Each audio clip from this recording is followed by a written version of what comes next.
there, human beings of the world. I'm Johanna, and this is the thing about fandoms. So we all have fandoms, since we are on the internet, where literally everything is a fandom. But here's the thing, fandoms can be pretty good, but they can also be pretty bad. And by bad, I mean inconsequential and can totally destroy your life. Trust me, I know. Because I too have fandoms, including but most definitely not limited to The Hunger Games, Percy Jackson, Divergent, Doctor Who, and Harry Potter. Clearly. So today I'm going to be taking you through the good, the bad, and the just plain meh of having a fandom. And to do that, I'm going to need something to make me look smart. Fake glasses. Oh yeah. So let's start out with some good things, because you want to start out positively before you get into the horribleness of having a fandom on the internet. So let's go. So for one thing, fandoms, they bring people together. I mean, in 5th grade, I met one of my closest friends from that year because we were both massive YouTube addicts. Like literally, that's all we ever talked about.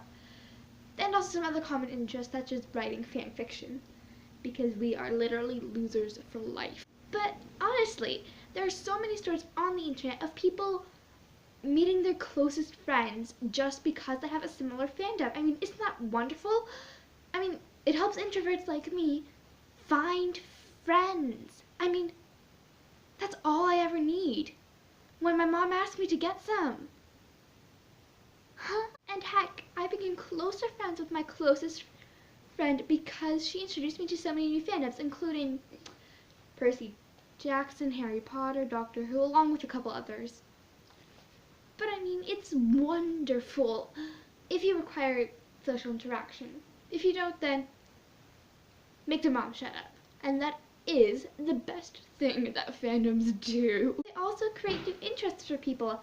I mean, I was never really interested in paradoxes and time travel until I started watching Doctor Who and reading and rereading The Cursed Child, trying to figure out the rules of time travel.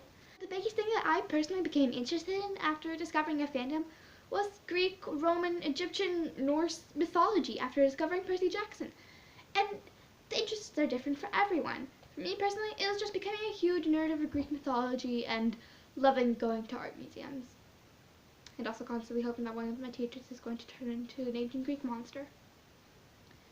Can't have everything, can ya? But it really is wonderful how fandoms can make you create new interests. And I'm sounding really nerdy while talking about that while wearing nerd glasses. That less nerdy? Nah. So that sounds more of a side note, but fandoms also can replace human interaction. I mean, what else do I need to say? So those are all the good things, but there are some negatives to being completely obsessed with a fandom. And those may include, there's the aforementioned obsession. That moment when a fandom is so good that it literally takes control of your life, you know you're not going to come out there. I mean, for fans of anime, it's pretty common. It's called the anime pit. But for everyone else, it's just called borderline obsession. And trust me, I suffer from it every single day. There's no escaping it. I mean, how are you supposed to escape this obsession with this wonderful thing? This godlike creation created by some ultra god. I mean, what are you supposed to do? Just sit there and treat it normally? No! Because honestly, not being obsessed with your fandom is practically a crime on the internet. And this is a crime that I will not sit down and defend, because there is no defense. Either you are a part of a fandom and you are entirely obsessed with it, or you're a little loser with no fandoms that will be, I don't know, good in social situations. Weirdo. Another thing about fandoms is that literally nothing else matters. You could die at that moment. But as long as you're doing something fandom related, you'll be perfectly fine with that. In fact, if you get murdered while reading a Harry Potter book and you're part of the fandom, literally your only regret will be that you didn't finish the bloody book before you finished dying. But literally nothing else matters, as I just said, because I need to repeat myself, because nothing else matters. I mean, Grandma could be coming over. Grandma, who's about to die, who's like freaking 82 and is probably centuries old. She could be coming over, but literally all that would matter is that she doesn't take up all the internet, because you need to read all the conspiracy theories from the fandom, read all the fan fiction, read all the blog posts, look at all the memes, and do everything related to it, because nothing else matters. The last thing about fandoms is that your money will be gone before you know it. A bookstore has a bunch of merch for this thing. You are going to buy it all twice, sell some of it that looks like crap and isn't authentic.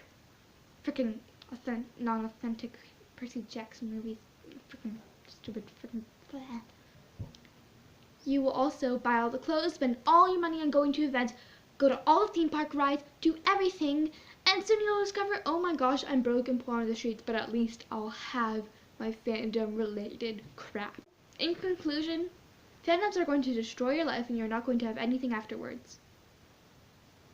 But yeah, I hope you enjoyed this video. Be sure to give it a thumbs up if you did, and maybe possibly subscribe to Loners with a Song.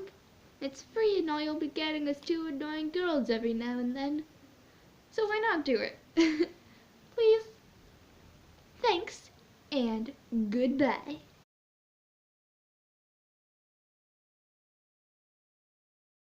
So first things first, we're going to talk about the good things, because you want to start with like the nice positive. Ugh.